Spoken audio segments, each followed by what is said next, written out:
Go.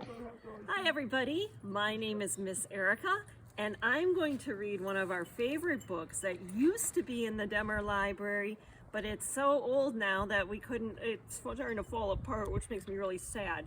So I want to share it with you while we can. It's called Stand Back, said the elephant. I'm going to sneeze.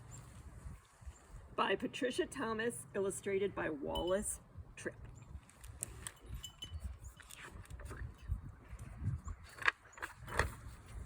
Stand back, said the elephant. I'm going to sneeze.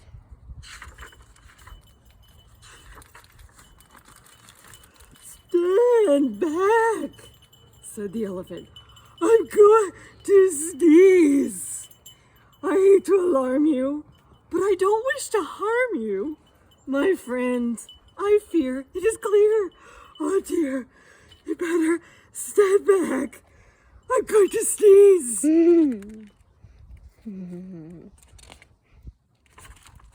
Oh no! Oh no! Cried the buffalo. You're so big and strong, and your trunk is so long. Your sneezes send everyone flying along, bumping and thumping down pathway and trail, bouncing and jouncing head over tail, tumbling and bumbling. Your sneeze is a gale or a hurricane. I hate to complain, but please, don't sneeze. No, please, don't sneeze, cried the monkeys in the trees.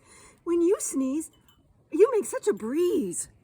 The last time you blew us right out of the trees, the branches began to bend and to sway, and some of us landed so far away, we didn't get back until the very next day.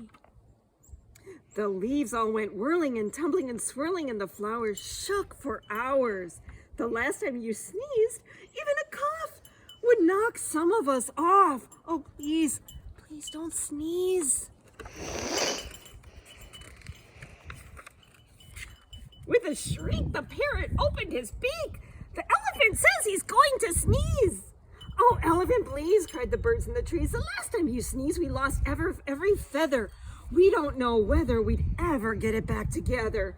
Every parakeet as bare as a sheet, from his head to his feet. What's more, all the whales, he had peacock's tails, and the wings of the cockatoo were stuck in the kangaroo. You must confess it was quite a mess, very confusing and not too amusing. Even a sniffle makes our feathers ruffle. Oh, please don't sneeze. Fly, fly, called the birds to the bees. The elephant says he's going to sneeze. Oh, no, buzzed the bees, not a sneeze, not a sneeze. The last time he blew off our stings and our wings, and we had to make do with rose thorns and glue.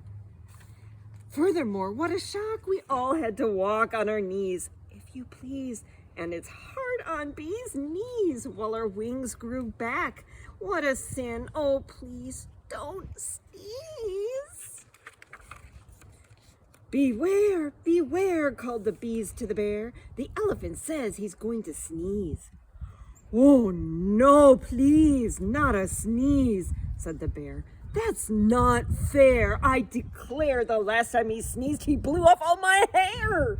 And I left me so bare, I spent the whole winter in long underwear. Nothing so sad as a bear that is bare. Oh, the poor giraffe. Don't laugh. Almost bent in half, and the alligator's snout was turned inside out the last time he sneezed. A sniff or a snuff is bad enough, but a sneeze? Oh, please don't sneeze.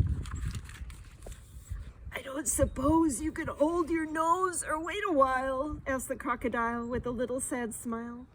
Oh my, do try, said the fly. We wish, said the fish, you would, if you could. The last time you blew off all of our scales from our heads to our tails, and our gills got the chills. Our skin is so thin. If you do it again, we'll all freeze. Oh, please, don't sneeze. The zebra yelled, yipes! You'll blow off my stripes, plus lots and lots of the leopard spots. Oh, and all of the snakes will be tied up in knots. hippopotamus said, "A lot of us will fall right on our bottomus if you sneeze, so please don't sneeze." "I'm sorry, my friend," said the elephant sadly. "About all of this, I do feel so badly. If I could keep from sneezing, I would do it gladly. But I have such a twitch in my trunk and an itch, plus a bit of a tickle and even a pickle. You must run and fly and hop. I'm afraid I can't stop. I would if I could, but there's nothing to do. Ah! Boo!" shouted the gray mouse, jumping out of his house, and stood right up on his little tiptoes, stuck out his tongue, and wiggled his nose. "Eek!" shouted the elephant, jumping up in the air. "That's a mouse! That's a mouse standing right there!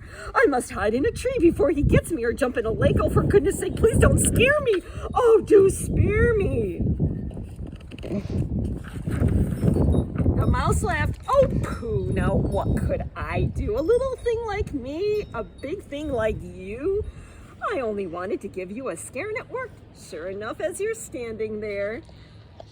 Oh, elephant, think about it, please. You completely forgot to sneeze." "Well, what do you know?" laughed the elephant. "That's so. It's astounding, confounding. And as I live and breathe, I don't really think I have to sneeze." He began to giggle. "That's the funniest thing that has happened to me." The elephant shook from his head to his toe, and he ho-hoed and ha-ha'd. He giggled and guffawed. He chortled and chuckled until his knees buckled. He sat down and rolled from side to side. In fact, the elephant laughed till he cried. He laughed till the ground was shivering and shaking, and all of the trees were quivering and quaking, and the monkeys came tumbling out of the trees, and the stings fell off of every one of the bees, and the birds' feathers went flying to goodness knows wherever. And all of the hair fell off of the bear, and the giraffe bent in half, and the alligator's snout turned inside out, and the fish lost their scales from their heads to their tails. The zebra yelled, "Yipes, there goes my stripes!" And the hippo went thump right on his plump. You know what. And into a puddle the mouse went kerplop. And then he sat up and shouted, "This simply must stop. We're terribly glad you don't have to sneeze. But if you laugh, laugh softly. Oh, elephant, please." The end. Thank you for sharing. The elephant. "Stand back," said the elephant. "I'm going to sneeze with me." And many thanks to my filmographer today, Liam.